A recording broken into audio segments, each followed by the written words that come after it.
श्री स्वामी समर्थ सर्वांना. तर आज आपण बनवणार आहोत मिसळ पाव. त्यासाठी सर्वात अगोदर इथं बघा मटकी उकळायला टाकलेली आहे. आता ती छान उकळत आहे. तोपर्यंत इथं मसाल्याची तयारी करून घ्यावी. त्यासाठी अद्रक लसूण कांदा 2 टमॅटो खोबरं 1 इंच आलाचा तुकडा घ्यायचा आणि ते छान भाजून घ्यायचं खरपूस रंगात होईपर्यंत. आता इथं कांदा टाकलेला आहे. आता गोल्डन ब्राऊन होईपर्यंत छान खरपूस भाजून घ्यायचा. आता हे बघा इथं आणि हे पूर्ण खरपूस होईपर्यंत भाजायचं. नाहीतर मिसळची चव बदलू शकते. आणि हे अशा पद्धतीने जर तुम्ही मिसळ बनवली तर तुमच्या घरामधील सर्वांना नक्कीच आवडेल. तर हे बघा इथं मस्त भाजून झालेलं आहे. आता हे मिक्सरच्या भांड्यामध्ये काढून घ्यायचं बारीक करण्यासाठी. तर आता हे मिक्सरच्या भांड्यामध्ये काढून घ्यायचं आणि त्याला छान पेस्ट करायची. त्याची कन्सिस्टन्सी एकदम सेम अशी पाहिजे. त्यामध्ये बिलकुल पाणी घालायचं नाही.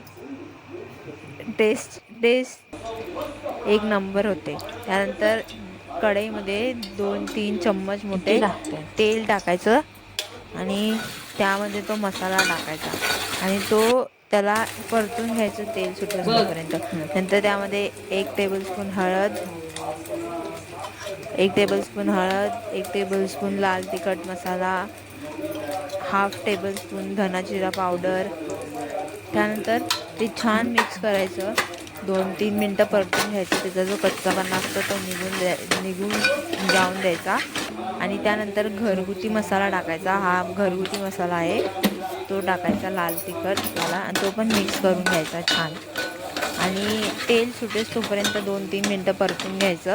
त्यानंतर हा एक रेडीमेड मसाला आहे मिसळपाव मसाला, तो टाकायचा. त्याने टेस्ट एनहॅन्स होते.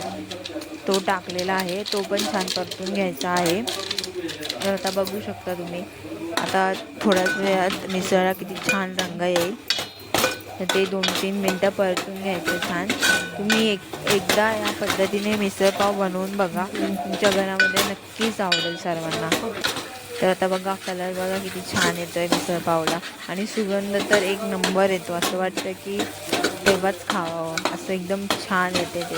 आणि त्यानंतर त्यामध्ये थोडं पाणी टाकायचं. तर जे आपण मटकीसाठी जे पाणी उकळायला टाकले ना तेच टाकायचं.